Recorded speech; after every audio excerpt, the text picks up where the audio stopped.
Kemudian saya yang mau cerita ya, supaya sampean bisa menghadapi dunia global ini, tak bawa tafsir Munir termasuk tadi. Kenapa orang Islam, Rasulullah SAW itu lebih senang kalau yang menang itu orang Nasrani Romawi, ketimbang yang menang itu orang Faris, dalam hal ini ateis. Karena orang ateis itu lebih ngeri. Sebetulnya beberapa penemuan sains, terutama di ilmu medis, itu orang Amerika, kayak cloning. Tapi orang Amerika itu masih dilarang oleh gereja untuk mengaplikasi, karena nanti bayi cloning itu dipakai suku cadang. Di Amerika masih ditentang oleh fatwa-fatwa agama, baik Islam maupun Kristen. Tapi di Cina itu dipraktekkan, karena nggak ada halangan agama. Di Cina itu biasa ada kondom diolah lagi jadi alat-alat aksesoris. Di Amerika tidak ada, karena masih ada agama, masih ada larangan. Sehingga orang Islam itu lebih takut kalau yang menang itu Persia, karena terus cara berpikir ternyata Tuhan itu tidak ada, langit nggak ada perannya. Jadi ketika yang menang Nasrani masih berpikir itu pertolongan Tuhan, meskipun mungkin cara mengatakan Tuhan beda dengan kita. Tapi ada satu kesamaan bahwa kekuatan samawi itu ada. Jadi disebut ghulibatir rum fi adnal ardi wa hum min ba'di ghalabihim saghib. Di sini diterangkan oleh Syekh Nawawi supaya kamu tidak salah paham.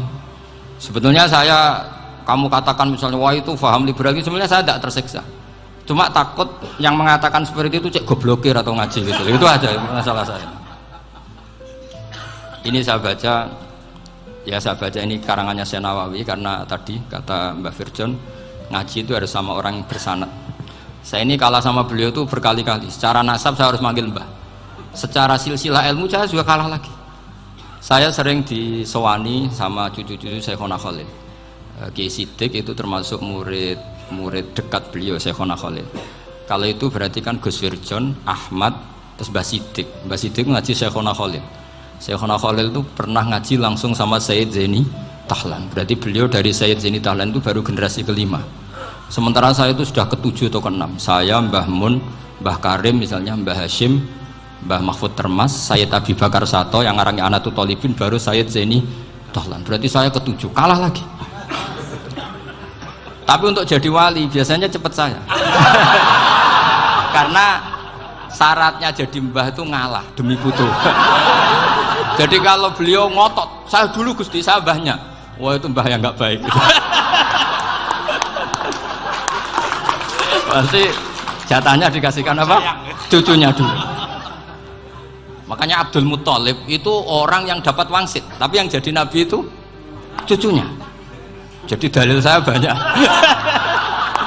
Sebenarnya Abdul Muthalib itu sudah sering dapat wangsit, karena saya bahasakan wahyu, nabi yang protes, enggak nabi kok dapat wahyu. Tapi sebetulnya Abdul Muthalib itu masyhur, kalimat-kalimatnya menunjukkan bahwa beliau itu sudah dapat wahyu kalau nanti cucunya itu jadi nabi. Makanya senangnya bukan main Abdul Muthalib sama Rasulullah.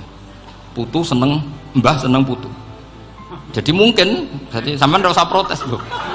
Yang jadi wali kok cucunya. Dulu betul. Dulu Mbah Hamid Pasuruan itu kalau Mbah Ahmad Siddiq ke sana, Mbah Hamid Pasuruan kalau manggil Mbah Ahmad Siddiq itu paman. Tapi pamannya minta ijazah ke ponaan. Apa ya gara-gara itu memang. Kalau itu masih berlaku ngalah tadi. Kayaknya masih hawane masih. Karena melihat tren-tren langit masih gitu kayaknya masih. Ya, tapi mbahnya tetap dapat jatah, tenang saja nanti. Tapi memang sebaiknya mbah itu legowo. Rasulullah Muhammad SAW itu terkenal min dzurriyyati Ibrahim. Tapi kata Rasulullah, ana dakwatu Ibrahim wa bisyaratu Isa. Aku nganti ngene iki barokah dongane Nabi siapa? Ibrahim. Jadi dongane Nabi Ibrahim ya tiba teng putu. Jadi banyak bukti bahwa jatuhnya ke putu.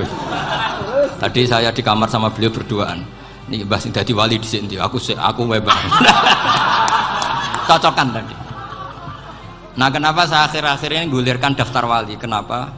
Saya ini resah ya, orang sudah ingin dicintai pejabat, dicintai tetangga, dicintai teman.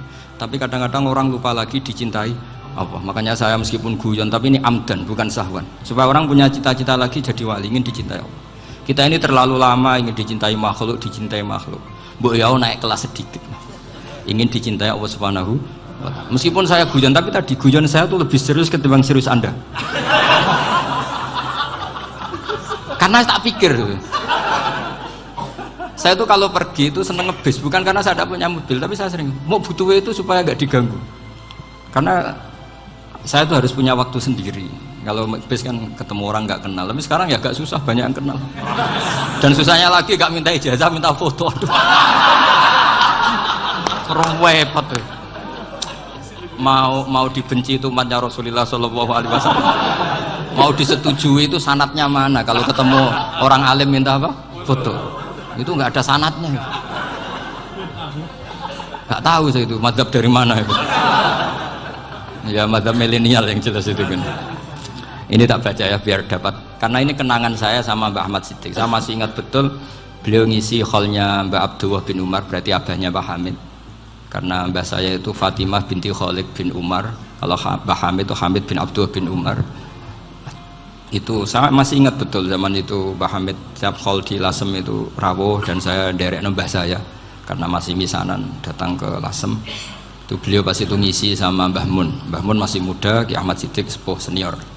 Itu beliau cerita bahwa dulu ketika Indonesia dijajah Jepang itu para kiai mimpi dibacakan ayat Ghulibatir Rum fi adnal ardi wa hum mim ba'di ghalabihim salim. Terus ada kiai yang tanya, takwilannya gimana? Ya nanti Jepang pulang bukan karena kita yang mengalahkan, tapi Jepang ada yang mengalahkan sendiri meskipun tidak kita. Kayak dulu Faris tidak dikalahkan Islam tapi dikalahkan Romawi, tapi yang senang umat Islam. Wa yauma idzi yafrahul mu'min. Itu luar biasa ulama-ulama kita. Delalah kejadiannya Indonesia seperti itu. Yaitu kita tidak mengalahkan Jepang, tapi Jepang pulang sendiri karena dikalahkan apa? Sekutu.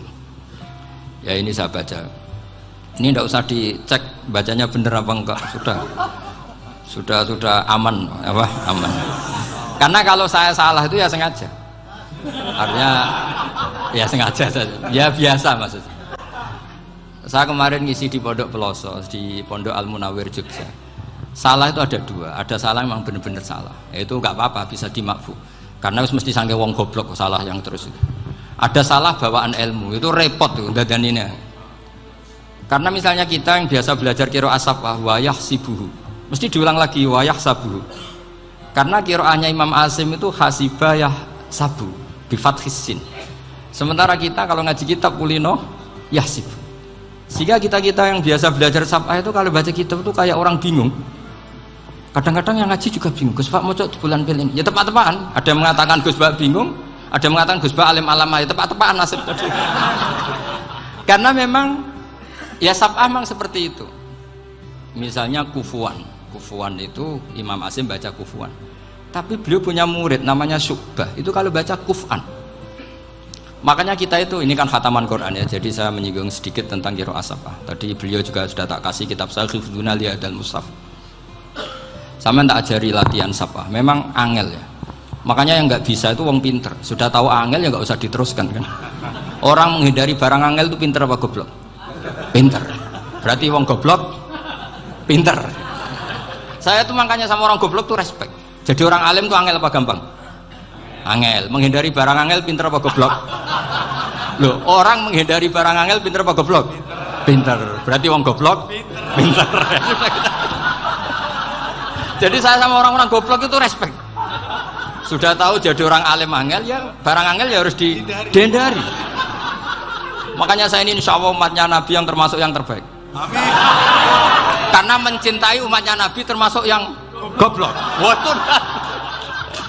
Itu tidak gampang itu. Karena tadi sudah tahu ya. Seperti itu loh orang naik Panjat Pinang. Itu yang naik karena ingin hadiah. Yang nonton sudah tahu wah licin kok dinaikin mau keplodok ya. Tapi orang sepakat yang nonton juga pinter karena sudah tahu ribet kok. Tukun yang pasar kena lah apa mana. Sama juga gitu. Ngalim tafsir angel, ngalim fikih angel. Ada karek ngaji ngerekam kan gampang. Itu pinter apa goblok? Pinter. Iya. Makanya kula niku mbok burohno ngono tok.